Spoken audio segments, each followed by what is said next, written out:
करीब रात को 1:30 बजे एक माँ अपने बेटे रवि को फोन करती है तो उसका बेटा फोन उठाता है। तभी उसकी माँ अपने बेटे रवि से बड़े ही प्यार से बोलती है कि जन्मदिन मुबारक हो लल्ला। बेटा गुस्सा हो जाता है और अपनी माँ पर बहुत चिल्लाता है।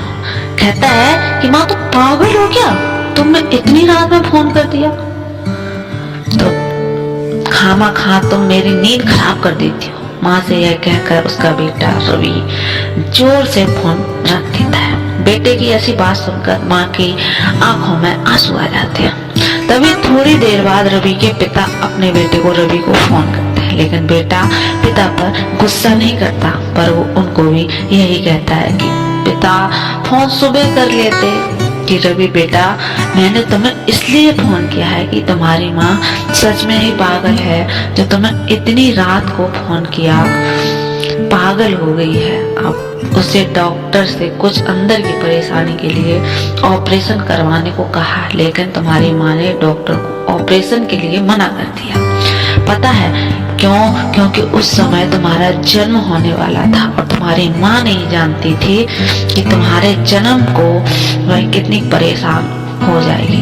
तुम्हारी पागल माँ ने अपने दर्द के साथ साथ तुम्हारे जन्म का दर्द भी सहते हुए तुम्हें जन्म दिया। फिर तुम्हारा जन्म हो गया, तुम्हारी माँ की खुशी का ठिकाना नहीं रहा। और तुम्हें पता है रवि बेटा, तुम्हारे जन्म से पहले डॉक्टर ने एक कागज पर तुम्हारी माँ के दस्तखत करवाए थे। डॉक्टर की कोई जिम्मेदारी नहीं होगी। तुम्हारी माँ ने तुम्हें साल में एक बार फोन किया तो तुम्हारी नींद खराब हो गई, और मुझे तो तुम्हारी माँ 25 साल से रोज रात को ठीक 1:30 बजे उठकर ये कहती है कि देखो 1:30 बज गया, हमारी लल्ला का भी तो इसी समय जन्म हुआ था। इन सब बातों से तू समझ गया होगा कि रवि की तेरी माँ तुझसे कितना प्यार करती होगी, और आज तूने उसे कितना उल्टा सीधा कह दिया। बस मुझे तुमसे यही कहना था। ये कहकर रवि के पिता ने फोन रख दिया। अब रवि माँ के बारे में सोच कर बहुत रो रहा था और माँ से उल्टी सीधे बात पर बहुत से ज्यादा पछतावा कर रहा था। तभी वो सुबह ही अपने माता पिता के पास शहर से गांव के लिए निकल जाता है। जब वो अपने घर के अंदर पहुंचा तो उसने देखा कि उसकी माँ अकेले ही अपने कमरे में बैठी रवि की फोटो को देखकर आंखों में आंसू लिए रो रही है। तो रवि भी अपनी माँ के पास बैठ गया और बोला कि माँ, क्या ये फोटो तुम्हारी लल्ला से अच्छी है जो तुमने इतना प्यार कर रही हो?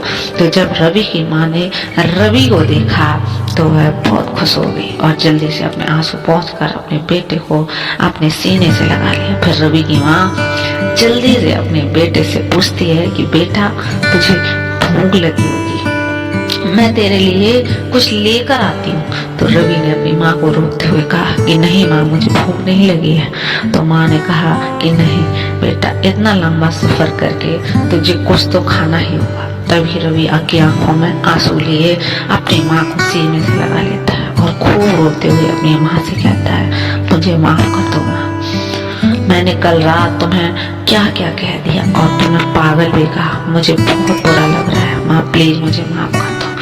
मैं बहुत बुरा हूँ, अपनी माँ को कितना परेशान करता हूँ, तुम कितना ख्याल रखती हो मेरे, पल में ही मेरी हर परेशानी समझ जाती हो, तुमसे बड़ा तो मेरे लिए भगवान भी नहीं माँ। तभी उसकी माँ ने कहा कि लल्ला, तुम्हें माफी भी कोई जरूरत नहीं, मैं तो बस इतना चाहती हूँ कि मेरा बेटा हमेशा खुश रहे।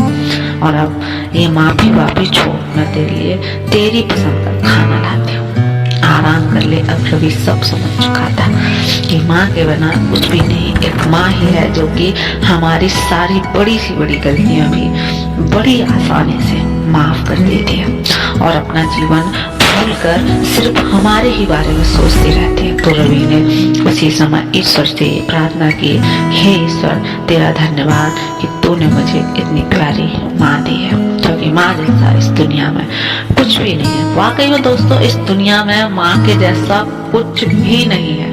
एक माँ ही तो है जो इतना सारा प्यार अपने बेटे को करती है, पल में ही समझकर उसे पल में ही दूर भी कर देती है अगर वो कहीं बाहर जा रहा है, कुछ करना चाह रहा है।